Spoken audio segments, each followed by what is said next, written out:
धनक value research के podcast में आपका स्वागत है। आप सुन रहे हैं फर्स्ट पेज कॉलम, जिसको धीरेन्द्र कुमार ने लिखा है। इस बार बात अलग है। आर्टिफिशियल इंटेलिजेंस क्रांति को लेकर निवेशकों की चुनौती क्या है? हमारा सामना एक ऐसी क्रांति से है जो होकर रहेगी और निवेशकों को इसे समझने और इसके मुताबिक ढलने की कोशिश करनी चाहिए। आर्टिफिशियल इंटेलिजेंस यानी एआई जैसी परिवर्तन लाने की क्षमता पहले कभी नहीं देखी गई है। ये चुनौतियां भी पेश कर रही है और ऐसे अवसर भी बना रही है जो निवेश को नए सिरे से देखने की मांग करते हैं। क्यों कुछ निवेशकों को ईवी ट्रांजिशन के दौरान ऑटो से परहेज है? जब तक ईवी ट्रांजिशन पूरा नहीं हो जाता तब तक ऑटो इंडस्ट्री में निवेश ना करें। ये मेरा कहना नहीं है, लेकिन सोशल मीडिया पर आप इसी गूंज को सुन सकते हैं। ये स्वभाव अजीब है कि निवेशक ऑटो स्टॉक से पूरी तरह से परहेज कर रहे हैं। इसे लेकर उनका तर्क सरल है। इलेक्ट्रिक वाहनों में बदलाव एक बुनियादी परिवर्तन दिखाता है, जहां मौजूदा मार्केट लीडर डगमगा सकते हैं और नए खिलाड़ी छा सकते हैं। इतिहास इस सावधानी की तरफदारी करता दिखाई देता है।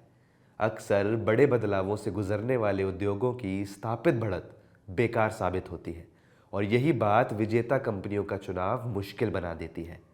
हमने इसे रेलवे, बिजली और इंटरनेट में भी होते देखा है। ऐसे उतार चढ़ावों के दौर में किनारे पर खड़े देखते रहना रूढ़िवादी निवेशकों के लिए वक्त की कसौटी पर कसी हुई रणनीति है। एआई क्रांति, इस बार खेल अलग है। हालांकि एआई क्रांति एक बड़ी मुश्किल चुनौती पेश करती है। ईवी ट्रांजिशन जो एक खास सेक्टर पर असर करता है, उसके उलट एआई की बड़ी बदलाव लाने की क्षमता लगभग हर इंडस्ट्री में फैली हुई है। इंतजार करो और देखो, ये वाला नजरिया जो ऑटो स्टॉक के लिए काम कर सकता है, यहां काम नहीं करता। ये कहना मुझे चाहे जितना भी नापसंद हो कि इस बार बात अलग है, पर असल में ऐसा ही है। एआई पहले से ही उद्योगों को तेजी से बदल रहा है। बड़ी टेक्नोलॉजी कंपनियां आने वाले सालों में एआई के विकास में $1 ट्रिलियन से ज्यादा झोंक रही है। इसके बावजूद ईवी के शुरुआती दिनों की तरह इन निवेशों के औचित्य पर बहस जारी है। क्या एआई उम्मीद के मुताबिक तेजी से विकसित होगा? क्या बिजनेस उत्पादकता के लिहाज से इतने बड़े खर्च को सही ठहरा सकते हैं? ईवी को लेकर निवेशक भले ही किनारा कर सकते हैं, पर क्या हर तरफ मौजूद एआई से बच सकते हैं? चाहे बैंकिंग हो, स्वास्थ्य सेवा हो, रिटेल हो या मैन्युफैक्चरिंग, कामकाज के तरीकों और प्रतिस्पर्धा को लेकर एआई नए आयाम पेश कर रहा है। भारत की टॉप 100 कंपनियों में से 10 से भी कम को अभी भी एआई के शॉर्ट या मीडियम टर्म के असर के लिए विचार करने की जरूरत हो सकती है। यहां तक कि जो बिजनेस सीधे सीधे एआई में निवेश नहीं करते, उन्हें भी एआई की दुनिया के मुताबिक ढलना होगा। निवेशकों के लिए दूधारी तलवार, ये निवेशकों के लिए एक अनोखी पहेली है। उद्योगों में एक साथ हो रहे बदलावों के कारण व्यवसायों के पारंपरिक मूल्यांकन के पैमाने कम विश्वसनीय होते जा रहे हैं। किसी इंडस्ट्री में आगे रहने के ऐतिहासिक फायदे अपनी प्रासंगिकता खो सकते हैं, ठीक वैसे ही जैसे इंटरनेट के शुरुआती दिनों में हुआ था। लेकिन इंटरनेट के उलट एआई की पहुंच कहीं व्यापक है और इसके असर अभी भी समझे और समझाए ही किए जा रहे हैं।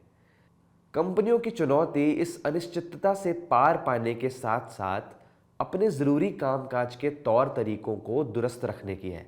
निवेशकों का काम और भी मुश्किल हो गया है। उन्हें न केवल मौजूदा समय में मुनाफे का पता लगाना है, बल्कि ये भी समझना है कि क्या कोई कंपनी एआई से ओत-प्रोत भविष्य के लिए खुद को तैयार कर भी रही है या नहीं। इतिहास के सबक, हाइप बदनाम हकीकत। तकनीकी क्रांतियों के बीच रास्ता बनाने के लिए धीरज और नजरिया चाहिए। बड़े बदलाव लाने वाली तकनीकें अक्सर उद्योगों को नया आकार देने में शुरुआती उत्साह से ज्यादा वक्त लेती हैं, लेकिन अंत में उनका असर भी उम्मीद से ज्यादा होता है। 1998 में एक नोबेल पुरस्कार विजेता की कुख्यात टिप्पणी थी, 2005 या उसके आसपास ये स्पष्ट हो जाएगा कि अर्थव्यवस्था पर इंटरनेट का असर फैक्स मशीन से ज्यादा नहीं है। भविष्य अक्सर उम्मीद से धीमा आता है, यानी कि जब तक कि वो आ नहीं जाता, और जब वो आ जाता है तब बड़ी तेजी से और हर तरफ से वो आ धमकता है। निवेशक एआई से क्यों नहीं बच सकते?